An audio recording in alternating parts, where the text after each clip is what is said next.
Hi friends, आपण मन को मो चैनल को स्वागत करुचे। आज आम तैयारी करबा मटन झोल। ये खूब कम समय रे तैयारी हो जीवो। आपण भाबुथिबे मटन को कम समय रे केमिति तैयारी हबो। आमे आको आज प्रेशर कुकर रे तैयारी करबा जोथि कि हमको बहुत कम समय लागिबो आ ये भल भाव रे सिझी भी जीवो। या पई मो मटन को किछि हळदी रे पूर्व मिसई कि रखि नउछे।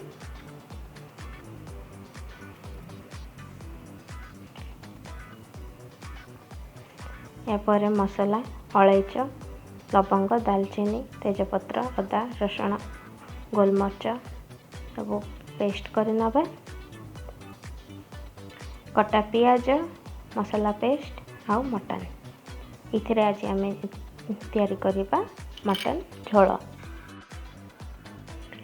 मटन झोल पे आम गोटे प्रेशर कुकर को गरम कर नबा।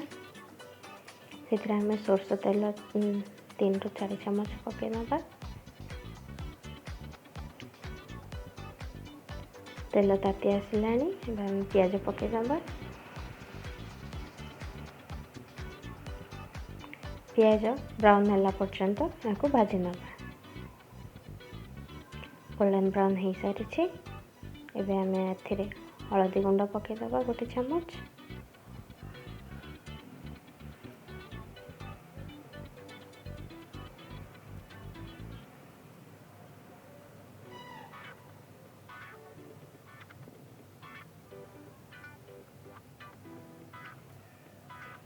हलदी पियाज ब्राउन कलर हो सारी एबे आम मसला पेस्ट पकईके ताको कषि नबा।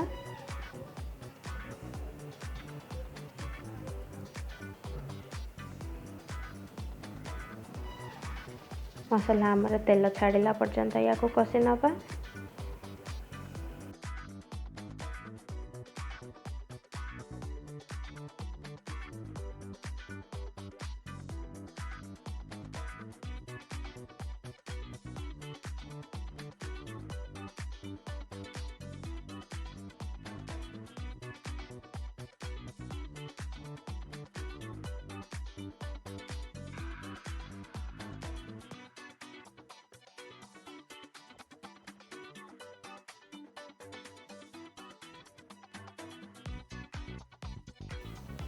मसला आमर एबे कषा हो आसिलानी।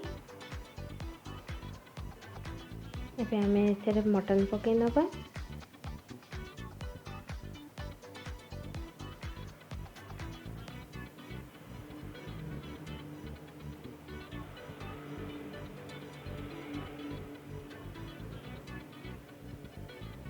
एबे आम एथिरे लंका गुंड पकई नबा।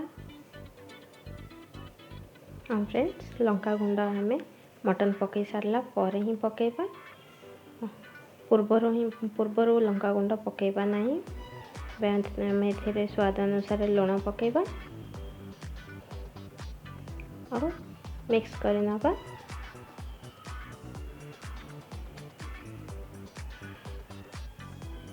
आम मटन को कषि नबा।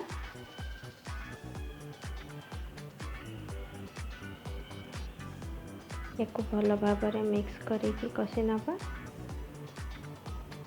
आम एथिरे आलू पकई दबा। आलू जदि आपन को पसंद अच्छे ताहले पकेबे, जदि नहीं ताहले आपन स्किप करि पारिबे। आम एथिरे 1 ରୁ 1.5 ग्लास पानी देकी याको विसिल आसीबा पई छाड़ी दबा। मटन को हाई रे 2टा विसिल और सिम रे 2टा विसिल आसीबा पई छाड़ी दबा। विसिल आसी सारिला परे प्रेशर कुकर को ठंडा हवा पई छाड़ी दबा। दालचीनी अलैच याको आम गुंड करी पाउडर करी नबा। मटन आमर रेडी हो सारी ये देखंतु। मटन आमर खूब भल भाव में सिझी जाइए। आलू को आम बहुत लास्ट पकई थिले से आमर आलू पूरा मिक्स हैनी किंतु भल से सिझी जाइए।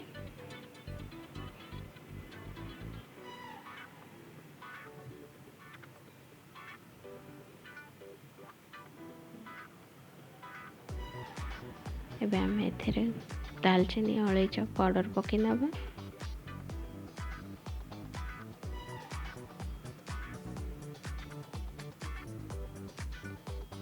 କିଛି ମିଟ୍ ମସଲା,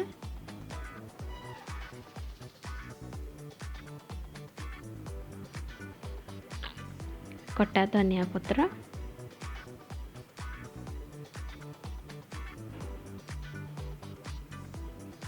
मटन झोल रेडी हो जाइए। ଏବେ ଆମେ ଏହାକୁ ଗରମା ଗରମ ସର୍ଭ କରିଦେବା। फ्रेंड्स वीडियोटी जदि भल लगिला ताहले लाइक करेंगे, शेयर करेंगे, कमेंट करिए तो निश्चय करेंगे और नुआ नुआ वीडियो देखा मो चैनल को सब्सक्राइब करंतो। Thank you.